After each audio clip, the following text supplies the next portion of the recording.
Assalamualaikum warahmatullahi wabarakatuh. Nama saya Septia Trisha Maharani, saya dari program Studi Sistem Informasi.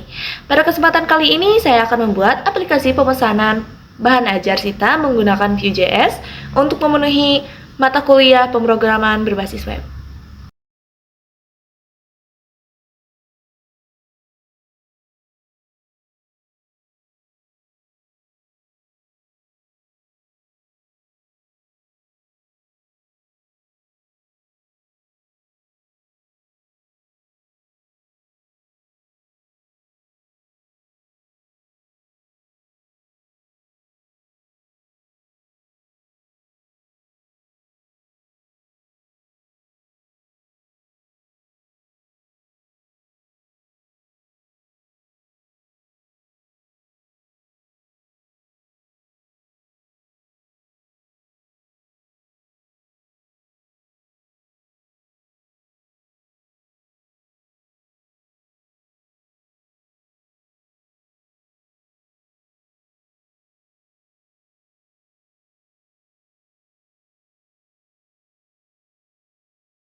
Nah, tampilannya itu nanti ada 3 halaman, ada halaman utama, halaman stok, dan halaman tracking DO.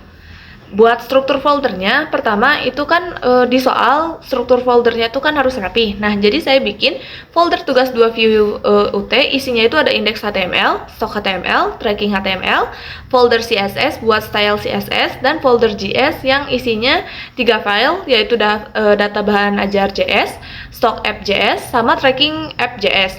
Nah, kenapa dipisah-pisah? Biar kodenya modular dan gampang dirawat juga. Nah, di file data bahan ajar JS, saya simpen semua data dummy-nya. Ada daftar UT daerah kayak Jakarta, Surabaya, Makassar, dan lainnya. Terus di situ juga ada daftar kategori mata kuliah nih. Jadi ada data stok awal itu 7 item, sama data tracking DO itu awalnya 2 item. Nah, yang penting di akhir file semua datanya itu saya export ke window object. Soalnya kalau misalkan nggak diekspor, nanti datanya itu nggak akan kebaca sama file view lainnya. Nah, di halaman index.html itu kan cuma nampilin 2 kartu navigasi. Yang satunya itu buat ke halaman stok, satu lagi buat ke halaman tracking. Terus saya kasih juga efek hover biar kelihatan lebih menarik gitu. Desainnya tuh modern, pakai gradient biru di headernya. Ini simple aja, cuma sebagai buat pintu masuk ke 2 halaman utamanya aja. Nah, sekarang masuk ke halaman stoknya. Ini halaman yang paling kompleks. Ada tabel dan status. Data stok itu ditampilin dalam bentuk tabel pakai v-for dari view.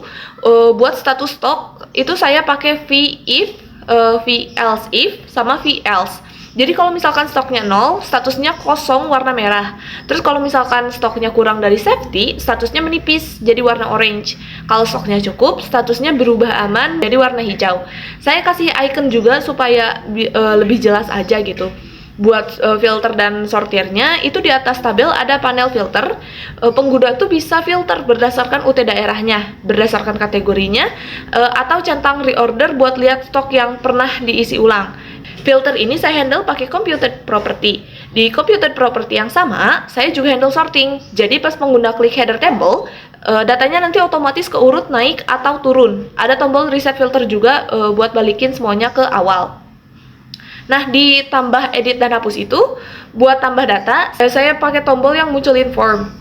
Jadi formnya ada validasi sederhana aja, misalkan kayak semua field itu wajib diisi, harga harus lebih dari 0, kalau ada yang kosong juga muncul pesan error merah. Jadi buat edit, setiap baris ada tombol editnya. Pas diklik, barisnya bisa berubah jadi mode edit inline.